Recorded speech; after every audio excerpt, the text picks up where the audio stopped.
우리를 채워주십니다. 오늘 이 시간 말씀으로 채워주실 텐데요. 룻기 4장 우리 18절부터 22절까지 말씀을 같이 한번 봅시다.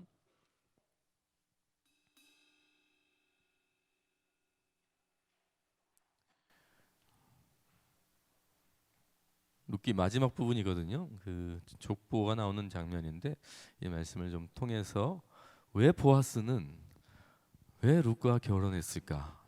아주 왜 도대체 뭐가 그렇게 눈을 뒤집어 놨나 한번 말씀을 통해서 좀 확인하면서 은혜도 됐으면 좋겠어요. 우리 한 목소리 함께 한번 읽어보도록 하겠습니다. 룻기 4장 18절부터 22절까지 함께 읽겠습니다. 시작. 베레스의 계보는 이러하니라. 베레스는 헤스론을 낳고 헤스론은 람을 낳았고 람은 암미나답을 낳았고 암미나답은 나손을 낳았고 나손은 살몬을 낳았고 살몬은 보아스를 낳았고 보아스는 오벳을 낳았고 오벳은 이새를 낳고 이새는 다윗을 낳았더라. 아멘. 보아스의 계보거든요. 왜 보아스는 룻과 결혼했는가? 여러분 성경에 보면요 여러 가지 결혼 스토리가 있어요. 결혼하기 전에 어떤 일들이 있었는지. 그런데 그걸 좀 살펴보면 우리가 생각하는 그 막 애틋함 있잖아요. 그런 거 있잖아요. 낭만, 뭐 과정. 그런 거 성경에는 별로 기록이 되어 있지 않아요. 대표적인 예가 아담과 하와가 만나는 장면이에요. 2장 18절에 보면 여호와 하나님이 이르시되 사람이 혼자 사는 것이 좋지 아니하니 내가 그를 위하여 돕는 배필을 지으리라 하시니. 아담이 혼자 있었잖아요. 근데 하나님께서 그를 위해서 돕는 배필을 만들었어요. 여러분, 나를 위해서 하나님께서 만들어 주셨다. 너무나 아름답잖아요. 환상적인 만남이지만 안타깝게도 아담은 선택권이 없었다는 거죠.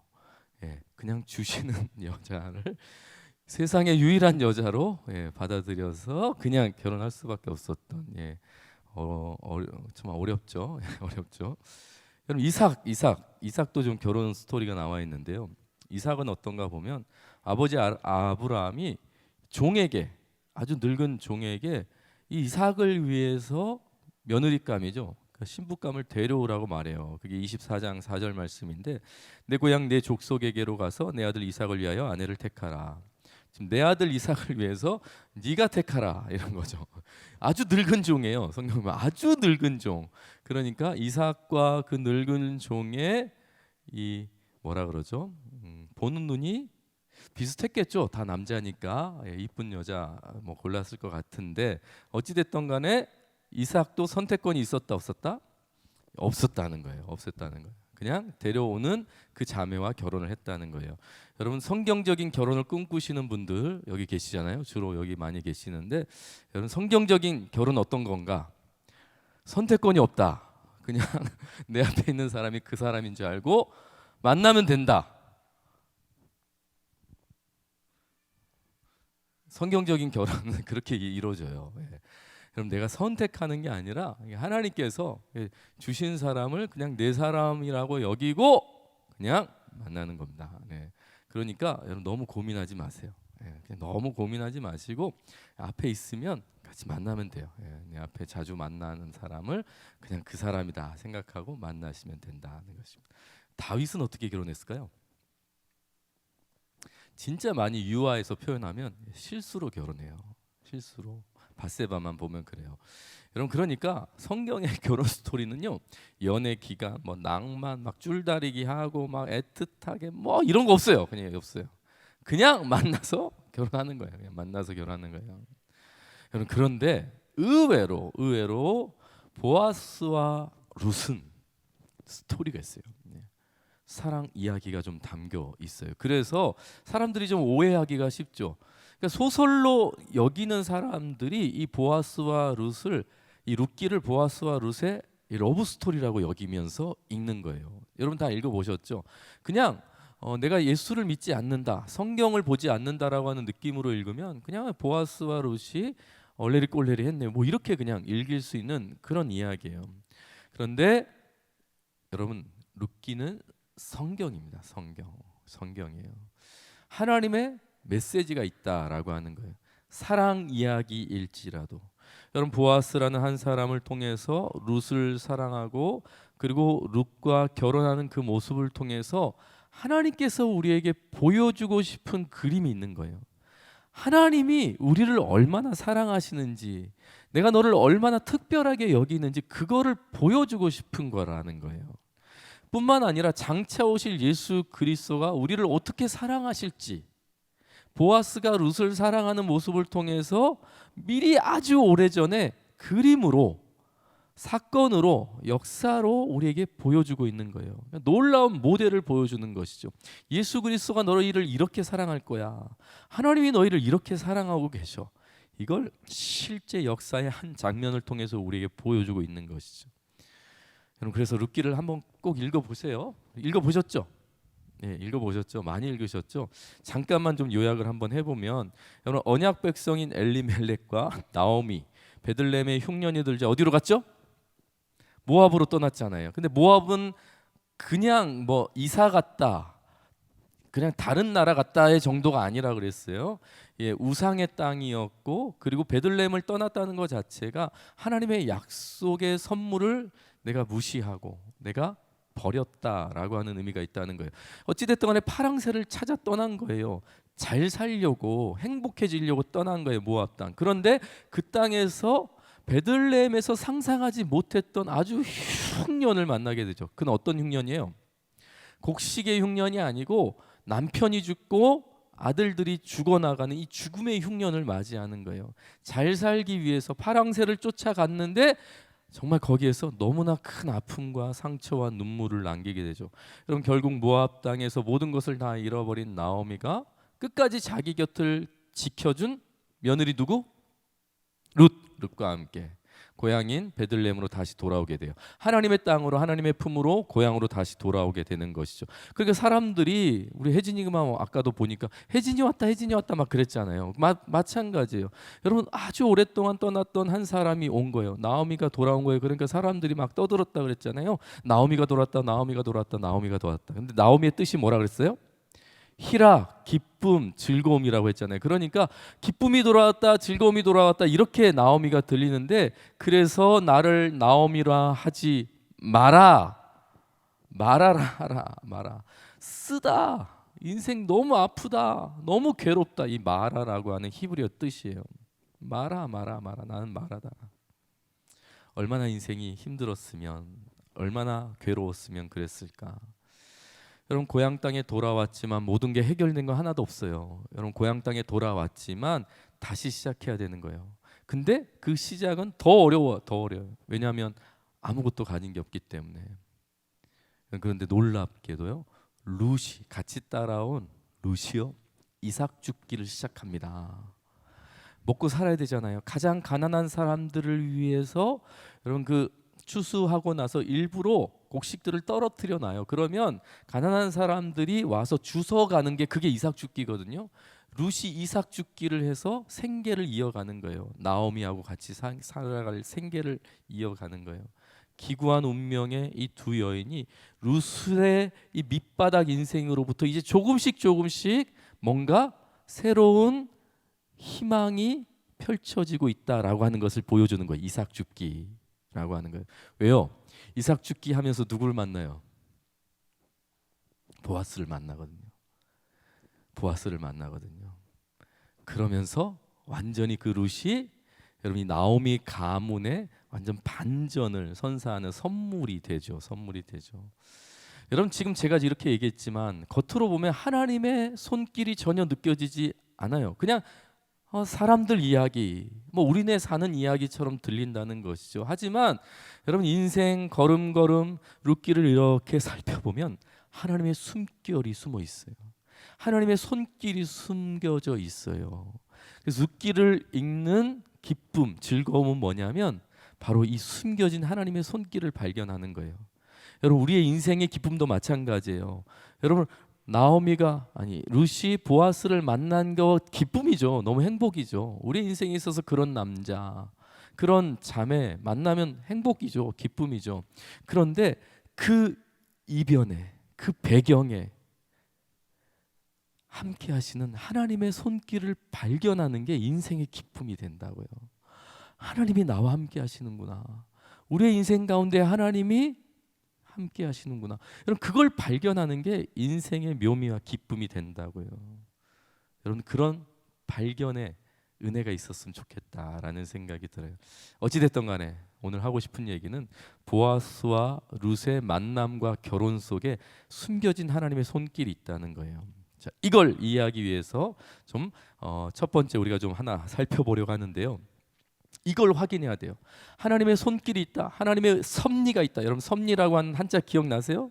손수변에다가 귀 이자 세 개. 하나님께서 다스리시고 하나님께서 이 손으로 우리를 붙드시고 통치하시는데 그런데 우리의 이야기를 들으신다는 거예요. 그게 섭리잖아요. 그러니까 보아스와 룻의 만남 속에 하나님의 손길이 있는 거예요. 근데 억지로 강제로 만나게 하고 그런 게 아니라는 거예요. 하나님께서 함께 하신다라고 하는 것이죠. 그래서 이 사실을 우리가 확인하기 위해서 첫 번째 먼저 확인해야 될 사실이 있어요. 그건 뭐냐면 보아스가 룻과 결혼한 건 뭐가 아니다? 뭐 때문이 아니다? 자막을 딱 띄워주시면 됩니다. 뭐 때문이 아니다? 외모 때문이 아니다. 외모 때문이 아니다. 그럼 자매들 형제들 외모가 우리 결혼과 만남의 조건이 되지 않았으면 너무 좋겠다라는 생각이 드네요. 예. 부정할 수 없어요. 눈 감고 우리가 만날 수 없기 때문에 부정할 수 없어요. 그러나 그것이 전부가 되진 않았으면 좋겠어요. 뿐만 아니라 지금 룻과 보아스가 만난 것도 이 외모라고 하는 조건이 아니라는 거예요. 이뻐서 보아스가 룻을 사랑했더라. 그게 지금 핵심이 아니라는 거예요. 그거 얘기하려고 이 첫 번째 주제를 제가 던지는 거예요.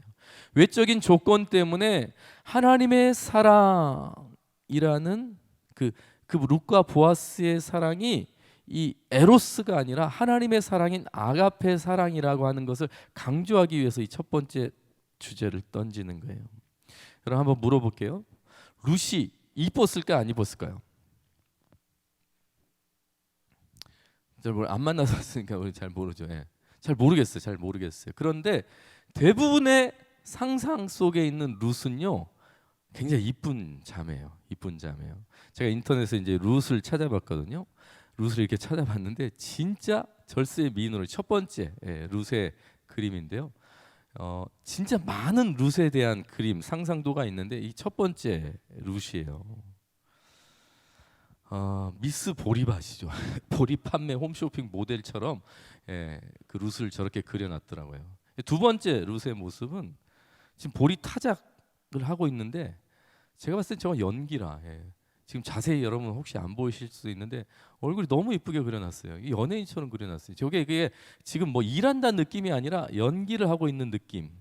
세 번째 룻의 모습은 더 놀라워요. 세 번째 한번 룻의 이게 아마 중세 시대 그린 그림 같은데 여러분 룻이 지금 보아스를 꼬시고 있는 듯한 느낌으로 그렸어요. 여자가 너무 당당해. 만나려면 만나봐라. 나랑 결혼 한번 해봐라. 보리 이렇게 주워놓고 이제 이삭 죽게 하면서 보아스에게 아주 당당한 룻의 모습이 있어요. 대부분이 저렇게 그려져 있어요. 영화도 그렇고요. 그리고 무슨 드라마도 그렇고 연극도 다 마찬가지. 룻과 관련된 모든 그림은 정말 미스 코리아 막 청순 가련형 막 그려져 있는데 여러분 룻기 2장 17절에 보면 이런 기록이 있어요. 룻이 밭에서 저녁까지 죽고 그 죽은 것을 떠니 보리가 한 에바쯤 되니라. 그러니까 이삭 죽기를 통해서 한 에바를 모았다는 거예요. 18절에 그것을 가지고 성읍에 들어가서 시어머니에게 그 죽은 것을 보이고 배불리 먹고 남긴 것을 내어 시어머니께 드렸다라고 해요. 이게 별거 아닌 기록 같지만 여러분 잘 생각해 보면 여러분 17절에 룻이 이삭을 줍는 장면이 나오는데 얼마를 주었냐면 한 에바예요. 한 에바. 한 에바 주었는갑다 하지만 여러분 찾아보시면 한 22리터 정도 되는 양입니다. 16kg에서 20kg 정도 되는 양이에요. 여러분 그리고 그것을 가지고 성읍에 들어갔다라고 하잖아요. 그러니까 그때 당시 성읍 안에는 밭이 없었던 거죠. 그러니까 성읍 아주 외곽에 밭이 있었는데 거기서 한 15에서 20kg 정도 되는 이 보리를 후석한 거예요. 그걸 들고 가족에 가서 마음껏 먹었다. 여러분 제가 아주 어릴 때 말고요 도시 서동 주변에서도 제가 본 적이 없어요. 여자분들이 그것도 이쁜 자매들이 쌀가마 이렇게 들고 다니는 사람 제가 본 적이 없어요. 절대 실수로 들 수 있겠지. 근데 절대 맨정신으로 잘 들지 않아요. 못 들어요. 대부분 잘 못 들죠. 안 들고. 여러분 그러니까 여러분 룻은 그렇게 막 가련하고 청순하고 미스 코리아 그런 느낌이 아니에요. 아주 건강한 자매일 가능성이 많습니다. 아주 힘도 있고요. 뿐만 아니라 18절에 보면 18절 아까 봤죠? 어디죠? 이삭 줍는 일을 하는 룻 한번 생각해 보세요. 하루 종일 떼약볕이 여러분 그 베들레헴 이스라엘은 정말 떼약볕이 하루 종일 뜨겁게 내리쬐는 그곳에서 이삭을 줍고 있는 여인을 생각해 보세요. 여러분 땀은 뻐질뻐질 나죠. 얼굴은 다 새까맣게 탔을 거예요. 옷이라도 제대로 입었겠어요? 누가 이뻐 보이겠어요? 누가 이뻐 보이겠어요? 여러분 제가 이 사실을 강조하는 이유는 보아스가 룻의 외모에 무너진 게 아니라는 거예요. 인간적인 조건 때문에 만난 게 아니라는 것을 여러분한테 확인하는 거예요. 그럼 두 번째. 그러면 보아스와 룻의 만남에는 어떤 특별한 뜻이 있는? 여러분 우연이 아닌 만남이라는 거예요. 그냥 우연히 지나가다가 옷기 스쳐서 만난 만남이 아니라는 거예요. 여러분 이 만남에는 보이지 않는 하나님의 간섭하심이 섭리가 있었다라고 하는 거예요. 여러분 룻기 2장 3절에 보면 룻이 가서 베는 자를 따라 밭에서 이삭을 줍는데 그다음 뭐라고 기록돼 있어요? 우연히라고 하는 단어가 보여요. 우연히 엘리멜렉의 친족 보아스에게 속한 밭에 이르렀더라. 여러분 성경에는 우연이라고 하는 단어를 잘 안 써요. 제가 찾아보니까 한 두세 번 정도 쓰여 있어요. 그런데 대부분 어떤 사건이에요. 사람과 사람의 만남에서는 우연이라고 하는 단어를 거의 쓰지 않아요. 그런데 오늘 우연이라고 하는 단어가 쓰여 있는 거예요. 제가 도대체 왜 우연이라는 단어를 썼을까 묵상하고 찾아보니까 이게 성경의 섬세한 표현이더라고요. 섬세한 표현. 지금 이 우연이라고 하는 단어는 룻의 입장에서 우연이라는 거예요. 하나님의 입장에서 우연이가 아니고 룻의 입장에서 우연이라고 하는 거예요. 룻의 입장에서 우연이에요. 여러분 룻이 보아스를 만나려고 그 밭에 간 게 아니라고요. 계획한 게 아니에요. 그냥 간 거예요. 어느 밭이든지 여러분 이삭이 떨어져 있으면 룻은 가는 거예요. 그런데 그 밭이 보아스의 밭이었다라고 하는 것이죠. 여러분 그냥 룻은 한 끼 먹으려고 가는 거예요. 오늘 살려고 가는 거예요. 그런데 우연히 간 그곳에 룻의 입장에서 우연히 간 그곳에 보아스의 밭이었다라고 하는 것입니다. 여러분 이렇게 그냥 지나가면 우연히로 끝날 것 같은데 4절에 또 이런 말씀이 있어요. 마침 보아스가 베들레헴에서부터 와서 베는 자들에게 이르되 여호와께서 너희와 함께 하시길 원하노라. 여러분 룻이 그 밭에 갔어요. 우연히 갔어요. 그런데 보아스는 어떻게 왔어요? 마침 그곳에 왔다는 거예요. 여러분 히브리어 원어를 찾아보면 자 보아라 보아스가 왔다 이런 표현이에요. 마침이라고 하는 단어가. 자 봐라 보아스가 왔다. 룻은 우연히 그곳에 걸어 들어갔는데 자 봐라 보아스가 왔어. 성경이 지금 이렇게 표현하고 있는 거예요. 우연히 만난 게 아니라는 거예요. 하나님께서 지금 둘을 만나게 하고 있다라고 하는 거예요. 마치 계획된 것처럼 준비된 것처럼 특별한 만남이라고 하는 것을 이 마침이라고 하는 단어로 표현하고 있다는 거예요. 그럼 보아스와 룻은요 너무 다른 사람이에요. 룻기 2장 1절에 보면 나오미의 남편 엘리멜렉의 친족으로 어떤 자가 있다고요? 유력한 자가 있다고요. 그는 보아스예요. 돈 많고 여러분 잘났다라고 하는 것이. 그런데 2장 2절에 보면 모압 여인 룻은 벌써 모압 사람이라 이스라엘 사람들이 쳐주지 않는 이방 여자라. 이르되 원하건대 내가 밭으로 가서 내가 누구에게 은혜를 입으면 그를 따라서 이삭을 주겠나이다 하니 나오미가 그에게 이르되 내 따라 갈지어다 하며. 여러분 일부러 2장 1절과 2절에 같이 소개하고 있어요. 보아스, 룻. 보아스는 유력한 사람, 룻은 이방 여인, 아주 유약한 여인. 너무나 잘난 사람과 너무나 못난 사람이 지금 함께 소개되고 있는 거예요. 무슨 말이에요? 같이 만날 수 없는 사이 관계라고 하는 것이죠. 그런데 만나고 있다는 거예요. 만나고 있다는 거예요. 도저히 만날 수 없는데, 도저히 만날 수 없는 조건인데 만나고 있다는 거예요.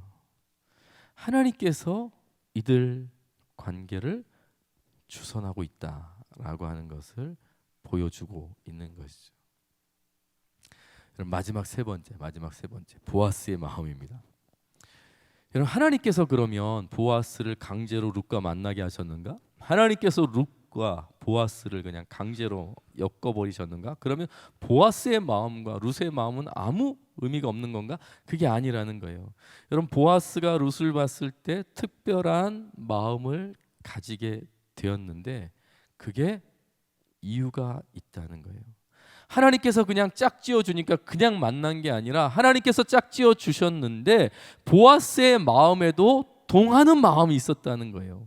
뭔가 룻을 바라봤을 때 특별한 마음이 보아스에게 생겼다라고 하는 것이죠. 여러분, 하나님은 우리의 선택을 존중하세요. 결정도 존중하세요. 그런데 반드시 선하게 쓰십니다. 합력해서 선이 되게 하세요. 여러분, 우리가 좀 실수할 수도 있고 또 우리가 잘 선택할 수도 있죠. 여러분, 그것과 상관없이 우리 하나님께서는 반드시 그것이 아름답게 변화되도록 함께 하신다라고 하는 것을 잊지 않으시면 좋겠어요. 그러니까 보아스를 억지로 룻과 만나게 하신 것이 아니라 보아스의 마음이 룻에게 동하고 있었다라고 하는 거예요. 보아스도 룻에게 특별한 마음이 있었다는 거예요. 도대체 그럼 어떤 특별한 마음이었을까? 오늘 족보를 한번 살펴보면 룻기 4장 21절 오늘 족보에 보면 이런 기록이 있어요. 살못은 보아스를 낳았고 보아스는 오벳을 낳았다. 그럼 마태복음의 족보도 한번 살펴볼까요? 1장 5절 말씀인데 살못은 나합에게서 보아스를 낳았고 보아스는 룻에게서 오벳을 낳고 오벳은 이새를 낳았다.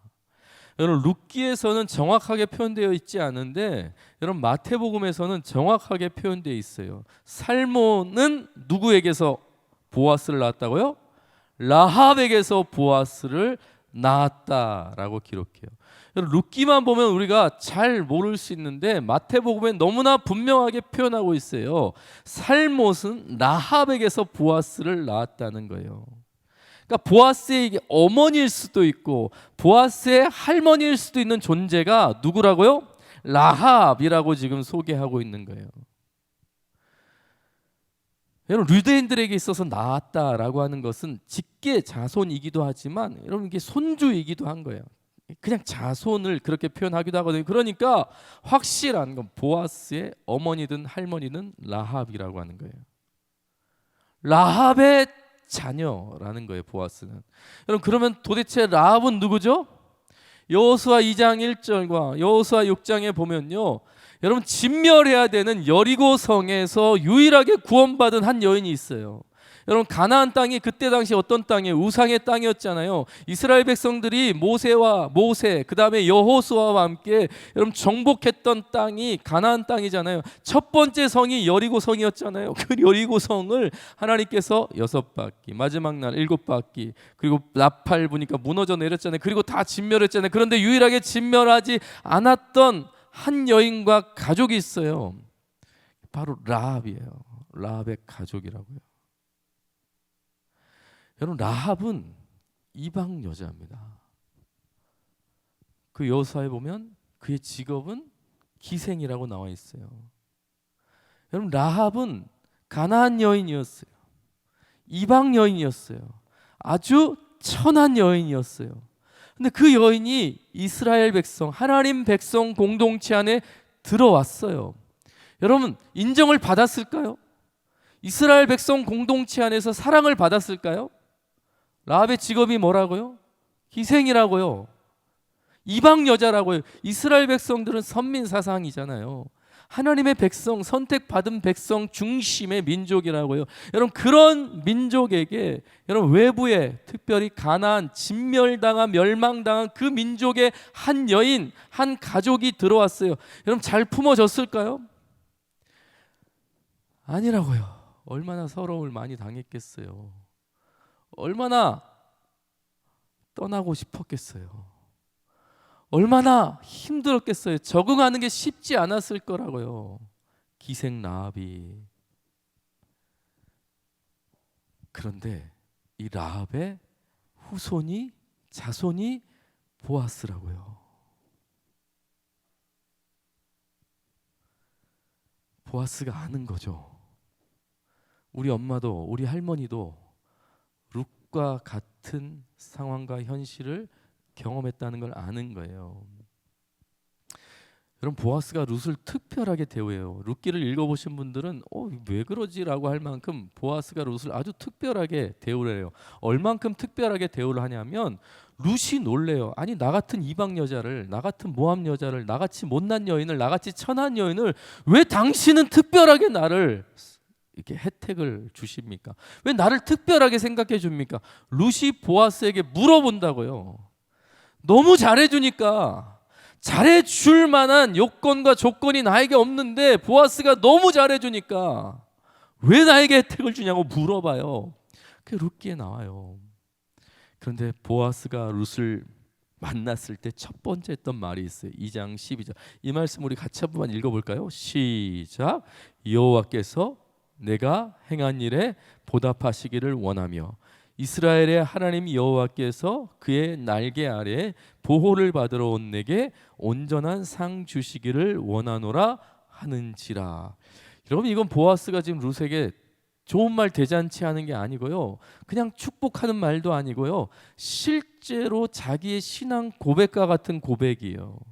하나님께서 내 집안에, 내 가정에, 나에게 이렇게 상을 주셨다는 거예요.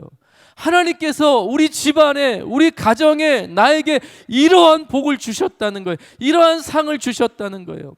하나님께서 기생 라합과 그의 자녀들에게 그러한 상과 은혜를 주셨다는 거예요. 하나님께서 그런 가문에게 하나님께서 이런 상과 은혜를 주셨다는 거예요. 나에게 이러한 상을 주셨다는 거예요.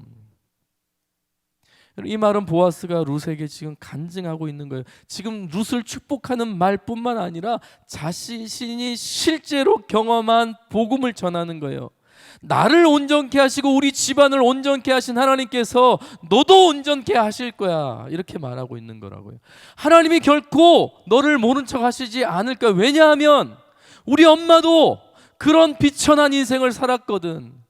그렇게 가난하고 이삭 줍는 삶을 살았거든. 그런데 하나님께서 보호하사 우리 가정이 지금 이렇게 풍요를 누리고 있는 거거든. 우리 가정을 돌보시고 우리의 가정과 함께 하신 하나님이 네 가정도, 비록 너는 모함 여인이고 그 땅에서 이곳까지 와서 수모를 당하고 천대를 받을지라도 하나님이 너를 그냥 두지 않으실 거라고.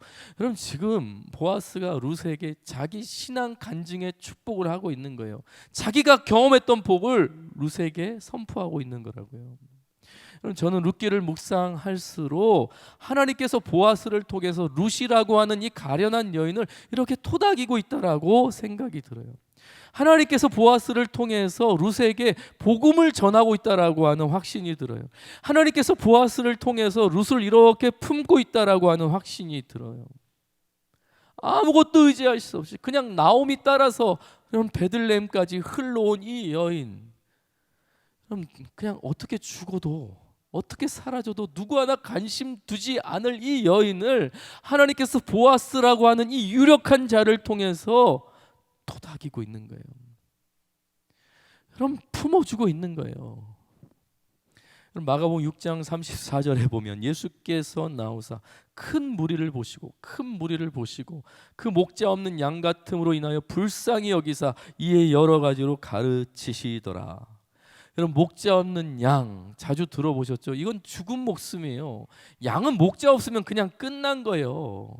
아무리 그가 뭐 순종이건 뭐 털이 뭐 많건 아니 뭐 아무리 건강하든 목자가 없으면 양은 그냥 죽은 목숨이라고, 그냥 버려진 고와 같은 존재라고요. 그런데 그런 백성들 보시고 예수님께서 불쌍히 여기셨다라고 말하는 거예요. 무슨 말입니까? 저들의 문제, 저들의 아픔, 저들의 고통, 저들의 눈물을 예수님께서 그냥 보고 있지 않겠다는 거예요. 그들과 함께 하시겠다는 거예요. 여러분, 흥미로운 건 불쌍히 여기셨는데 마지막 말씀에 보세요. 뭐라고 말씀하시죠? 불쌍히 여기사 어떻게 하셨다고요? 6장 33절, 마가복음 6장 34절, 불쌍히 여기는데 어떻게 하셨다고요? 가르치셨다는 거예요. 가르치셨다는 거예요. 여러분, 불쌍히 여겼어요. 아이고 너무 불쌍하다. 아유 너무 안타깝다. 아이고 너 왜 이렇게 못생겼냐? 너는 왜 이렇게 비천하냐? 너는 왜 이렇게 보잘것 없냐? 볼품 없냐? 여러분, 그렇게 그냥 불쌍하다라고 끝난 게 아니라 가르치셨대요. 도대체 뭘 가르치셨겠어요? 예수님께서 목자 없는 양들을 바라보시면서 뭘 가르치셨겠어요? 하나님이 너희와 함께 하신다. 하나님이 너를 포기하지 않는다는 거 가르치시지 않겠어요? 너의 아픔을 외면하지 않는다고 가르치시지 않았겠어요? 하나님께서 너의 고통을 외면하지 않는다고 가르치지 않았겠어요? 너의 눈물을 우리 하나님께서 닦으신다고 가르치지 않았겠어요? 여러분, 이스라엘 백성들이 목자가 없어요? 아니, 있었잖아요. 왕도 있었어요. 종교 지도자들도 있었다고요. 그런데 그들이 목자가 되어주지 못하니까 목자 없는 그 백성들을 바라보면서 불쌍히 여기셨어요. 그러면서 하나님의 돌보심과 하나님의 손길을 가르치신 거예요. 하나님이 너와 함께하고 있다는 거예요. 하나님이. 여러분, 우리의 자리에 찾아오셔서 여러분, 예수님께서 어떻게 하셨어요? 십자가에 죽으시고 다시 부활하시고 여러분, 성령까지 보내주셨. 여러분, 끝까지 우리를 책임지시고 함께 하셨다는 것이잖아요. 그냥 불쌍하다 끝나지 않아요. 가르치신다 끝나지 않아요. 실제로 예수 그리스도께서 우리의 버려짐을 내버려 두지 아니하시고 우리의 인생을 끝까지 붙드시고 죽으시고 부활을 허락하시며 성령의 은혜까지 허락하시고 영원한 천국까지 예비하셨다는 거예요. 끝까지 우리를 책임지신다라고 하는 것이죠. 여러분, 보아스는 유력한 자였어요. 그런데 그는 유력할 수 없는 집안의 자녀였다고요. 어떻게 그가 유력해질 수 있었겠어요? 하나님이 함께 하시면. 여러분, 오늘 여러분들에게 보아스의 눈이 떠졌으면 좋겠어요. 보아스의 사명이 여러분의 사명이 되었으면 좋겠어요. 하나님이 함께 하신다고요. 그러면 룻과 같은 비천한 한 자를 여러분들이 보아스의 마음으로 품어 주실 수 있었으면 좋겠어요. 여러분 상처가 없어요? 있죠. 근데 그 상처가 반드시 누군가를 치유하는, 여러분, 보아스가 경험했던 그 눈물과 아픔이 반드시 누군가를 회복시키는 힘이 된다고요. 그럼 찬양팀 한번 나오실까요? 찬양팀 한번 나오세요. 어떤 방송인이 이런 말을 했다고 해요. 당신에게 다른 사람보다 아파하는 것이 있다면 그것은 고통이 아니라 사명입니다. 아픔을 겪어본 사람만이 고통받는 사람을 제대로 이해하고 위로할 수 있기 때문입니다. 그럼 당신에게 다른 사람보다 아파하는 것이 있다면 그것은 고통이 아니라 사명입니다. 아픔을 겪어본 사람만이 고통받는 사람을 제대로 이해할 수 있고 위로할 수 있기 때문입니다. 그 언어의 온도라고 하는 책에 보면 이런 내용이 있어요. 할머니하고 손자가 이렇게 대화를 하거든요. 할머니 손에는 약봉지가 있고 할머니가 손자의 이마에 이렇게 손을 올려보고 있어요. 그러면서 아직 열이 있네, 아직 열이 있네, 저녁 먹고 약 먹자, 이렇게 손자에게 말을 해요. 손자가 네 할머니라고 대답을 하죠. 그러면서 손자가 이제 할머니에게 이렇게 묻는 거예요. 그런데 할머니는 내가 아픈 걸 어떻게 그렇게 잘 알아요? 이렇게 물어봐요. 내가 아픈 걸 어떻게 그렇게 잘 알아요? 이렇게 물어봐요. 그러자 할머니가 손자의 헝클어진 앞머리를 쓸어 넘기면서 이렇게 대답을 해요. 그게 말이지, 아픈 사람을 알아보는 건 더 아픈 사람이란다. 아픈 사람을 알아보는 건 더 아픈 사람이란다. 여러분, 상처를 겪어본 사람은 아는 거예요. 상처 받고 있는 사람을 아는 거예요. 여러분, 보아스가 룻을 바라봤는데 그냥 사랑에 빠졌어요? 아니에요. 룻이 어떤 여인인지 보아스가 다 아는 거예요. 그런데 우리 엄마가 살았던 모습, 우리 할머니가 살았던 모습을 그대로 살아오고 있는 거죠. 여러분, 하나님께서 우리 엄마, 우리 할머니, 우리 집안을 포기하지 않았던 여러분 그 확신이 룻에게 그대로 느껴지는 거예요. 여러분, 보아스가 룻을 바라보면서 하나님께서 책임지시겠지. 여러분, 놀랍게도 보아스는 이런 사명을 갖게 된 거죠. 내가 책임져야겠다. 왜요? 아픈 사람은 더 아픈 사람이 아픈 사람을 알아보니까요. 하나님이 책임지시겠지 하고 그냥 하나님께 저 여인의 인생을 그냥 맡겨버리고 기도한 게 아니라 하나님께 내 인생을 책임져 주신 하나님이시니까 나도 누군가의 인생을 책임져야지.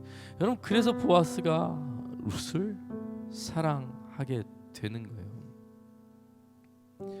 하나님의 마음이 보아스가 사랑하게 하는 동력이 되는 거죠. 여러분, 아픈 사람을 알아보는 건 더 아픈 사람이에요. 여러분, 좀 아픔이 있잖아요. 눈물이 있잖아요. 그건 사명이라.